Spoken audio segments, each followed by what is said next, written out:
We set out to make the ultimate brownie, and it turns out it's rich as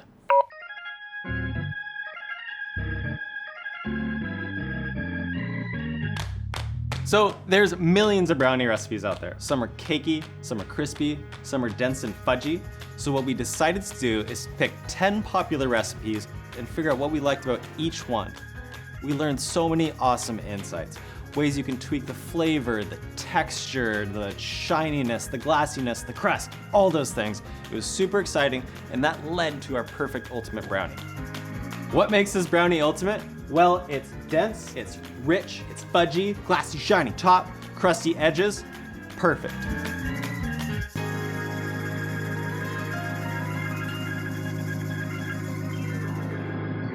Most brownie recipes are the same. You're gonna have lots of sugar, you're gonna have some flour, possibly cocoa powder, obviously chocolate, and some butter. The most surprising thing we learned in this whole journey of brownies is how we incorporate the sugar. Typically, this is creaming or whipping. That works just fine. But we wanted to try something that we've never seen anyone do before and try a version of making an Italian meringue. So the Italian meringue is gonna unlock the chewy, dense, fudgy that we want on the inside, but then also the shiny, glassy, cracked top that we're looking for.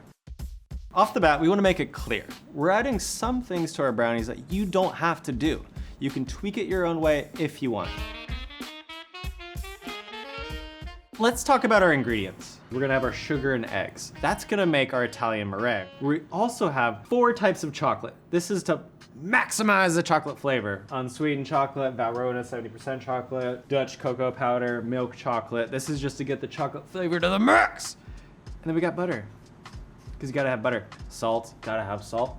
And then a little bit of vanilla extract. Doesn't have to be vanilla extract. You can use butterscotch, rum, bourbon, whatever you want. So one of our biggest surprises is adding miso. What we like about the miso is it adds a nice undertone of umami and savoriness to the brownie. Don't worry, it's not a savory brownie. And then the dulce de leche, and then a little bit of flake salt on top.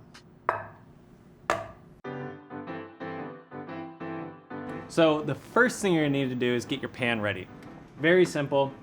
We're gonna first spray it with non-stick spray. The reason why we do that actually is to help the parchment adhere to the bottom of it. Here's where the technique comes in. Ooh, like a glove. So now it's time to melt our chocolate and our butter. So what we're gonna do is set up a bain-marie. A bain-marie is heated water with a bowl on top. So, boom. So the reason why we want to use bain-marie is because you cannot heat it above 212 degrees Fahrenheit. That's the temperature of boiling. That will ensure that we don't scorch our chocolate.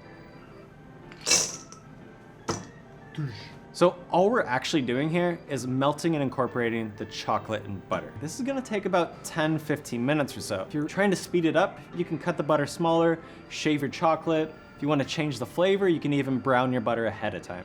Tip, sift twice, mix once. Right, we got our flour and cocoa powder. I actually like to tap it. Got a big enough sieve, go to angle. Use a whisk, spoon, fork, doesn't matter. Mix. Looks pretty good, right? Nope, we're gonna sift again. We're sifting this because we're trying to get rid of the chunks. This is what's great about parchment. You just go like, or wax paper.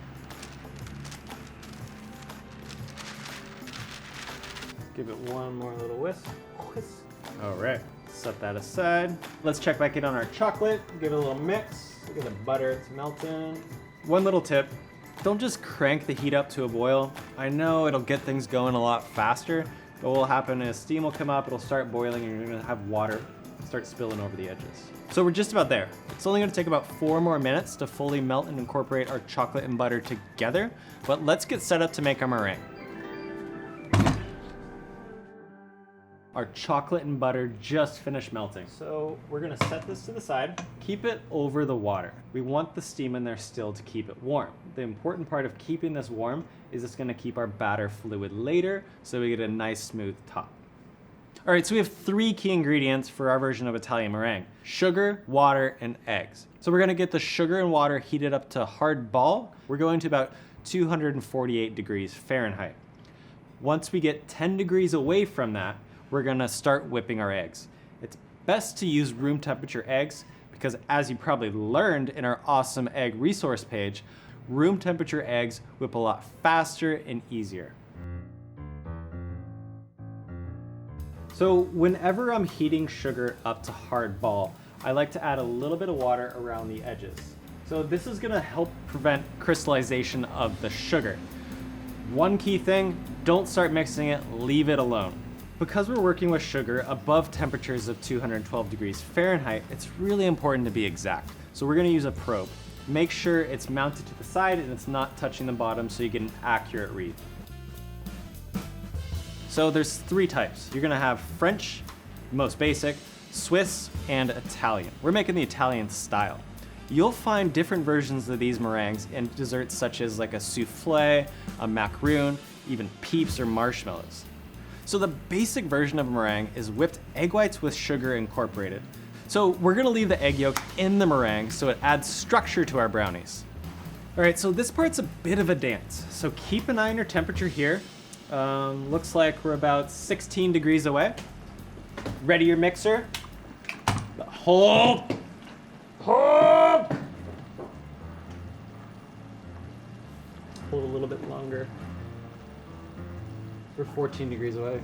I'm gonna break my rule. Here we go! Because we have the yolks in there, it's actually kind of hard to over-mix them. Over-mixing is very easy to do when it's just the whites. So check them out. Not much air incorporated yet. Very yellow. As we get more air in there, it's gonna get nice and fluffy and it's gonna be more of a cream color. 10 degrees away, we're looking good. Give your chocolate a little mix. What I find really fun about making these brownies is you're learning a lot of really cool, important, kind of basic baking techniques. You're learning how to make a meringue, how to use a bain-marie, how to properly line a mold, and also how to incorporate the inclusions and layer your brownie. You're not gonna learn that from a box. All right, we're 1 degree away. I'm gonna shut it off. There's a lot of thermal energy here, so it's gonna carry over a little bit. Careful, this is quick and hot. Whoa, look at those, fluffy. All right, so one key part of incorporating your hard ball sugar is don't pour it right on the lip. It's fine, it's gonna get in there, but the whisk might not actually catch it. It's also something you're gonna have to clean up later because it's gonna be like rock candy.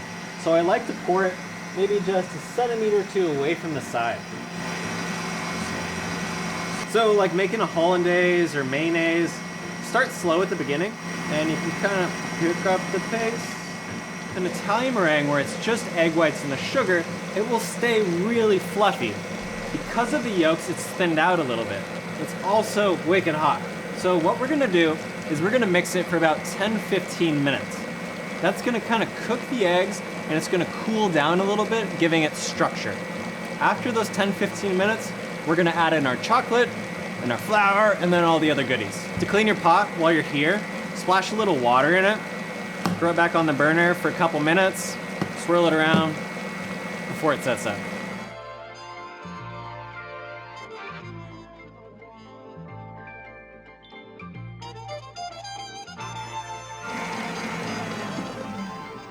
All right, it's been 10-15 minutes. Our meringue is now complete. Let's check it out. Cooled down. Again, it's not a true meringue because of the yolk, so it's much thinner. That should be nice and ribbony.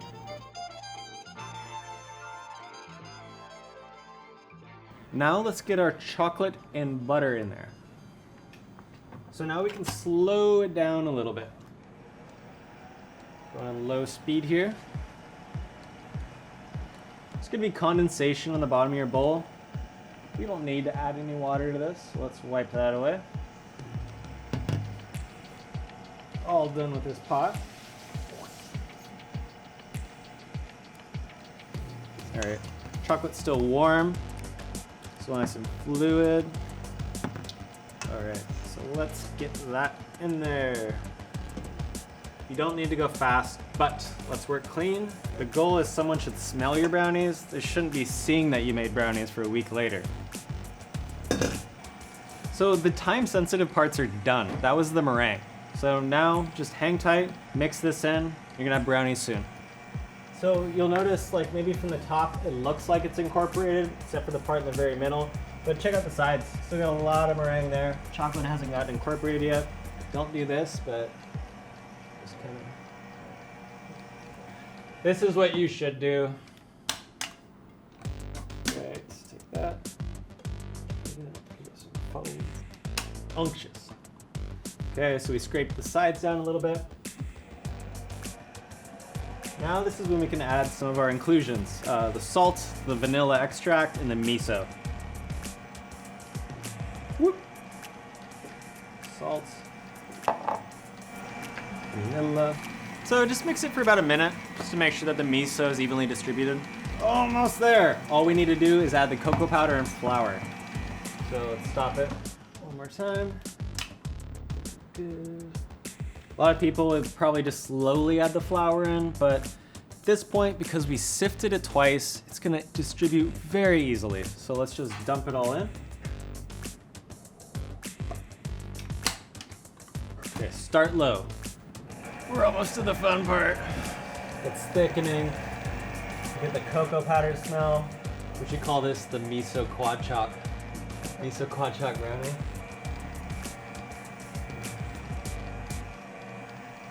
Because we're using bread flour, I know there's a tendency to be worried about over mixing. But because there's so many shorteners in there, such as the butter and sugar at high amounts, it's really not going to be an issue. But we're mixing on low speed, so no worries. Good enough. So there's your batter. It's nice and ribbony. There's going to be a little bit of chunks in there. Don't worry about that. It's not the flour. That's your miso.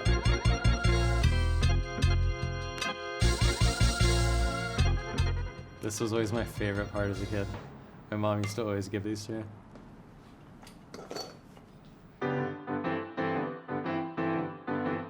It's day 3. We're ready to bake brownies.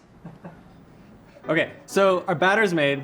We have our inclusions ready. Our dulce de leche, recipe on ChefSteps.com. Our milk chocolate, and then a little bit of flake salt for the top. We also like to have a skewer to swirl in the leche, but you'll see why. So you don't need a scale. Want to make that clear. So our recipe is about 1,500 grams. So we like to put 1/3 of the batter on the bottom and 2/3 on the top. We'll show you how to layer right now.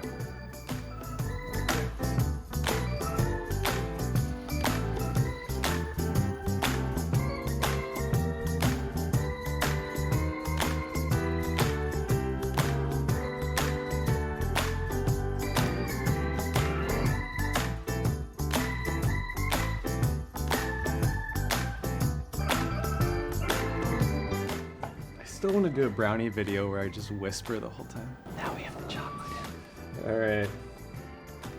The dulce de leche sets up a bit. This helps with the drizzling.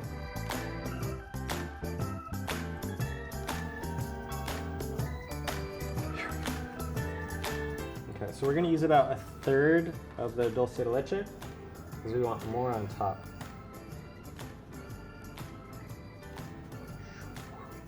You definitely do not have to add the dulce de leche or the milk chocolate or the salt. We just feel like it raises it to the next level. So we just like to give it a little swirl. Wherever you take a square from, you're gonna get some dulce de leche. I do love the big pockets, so don't worry about those. This looks like a lot of milk chocolate because it is, it's worth it. So why I like adding the milk chocolate is because we're eating brownies, more chocolate flavor. The milk chocolate's also gonna be a nice texture surprise in the middle. Little chocolate flavor grenades.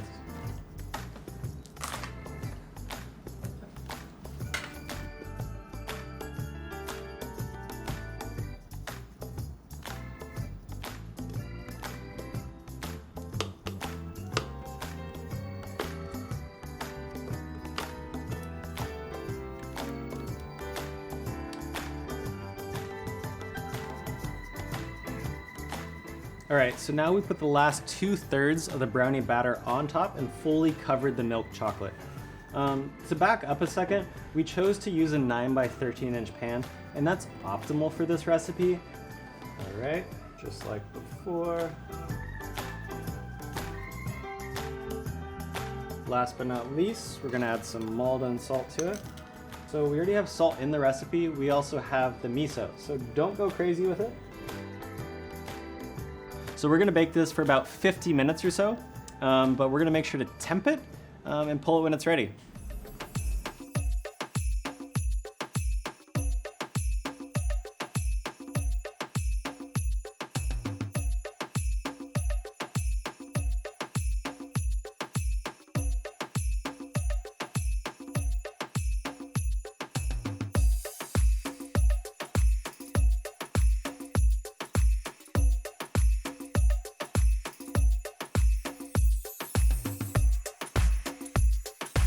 So these brownies came out of the oven about 2 hours ago.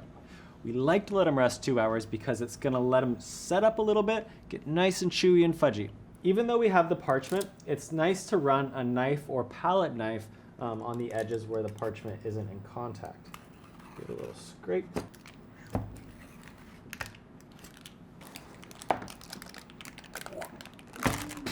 So you're probably wondering why we have these other two brownies here.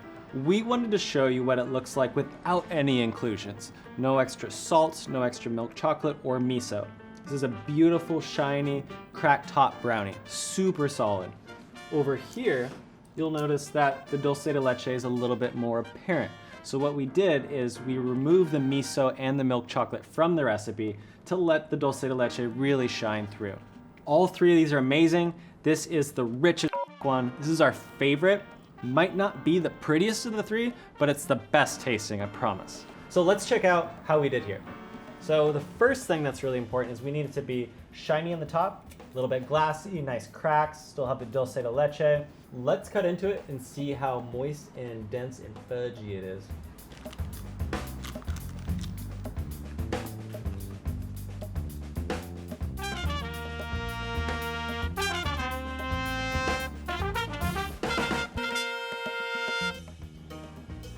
Ooh, this has got a nice caramel pocket.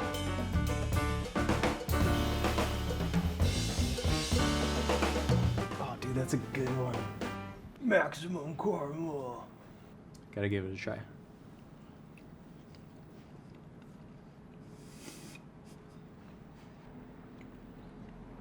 Best I've ever had. I'm seeing a nice crispy crust, shiny top with our salt just popping. And then on the inside, super moist. We got some milk chocolate chunks. We got our dulce de leche. That's why we layered it in the middle. So you get that nice, sneaky, fudgy texture. Caramel just sneaking up on you. And they're super gooey. What about the flavor?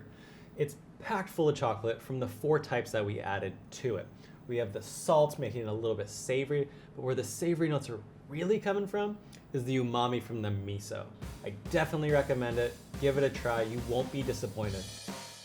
We made over 230 pounds of brownies. We learned so much along the way. Different techniques, different uses of ingredients, different inclusions, tips, tricks. This is the ultimate, most luxurious, decadent brownie that you'll ever have. It's perfect, it's flawless, best I've ever had. Go to chefsteps.com to learn more.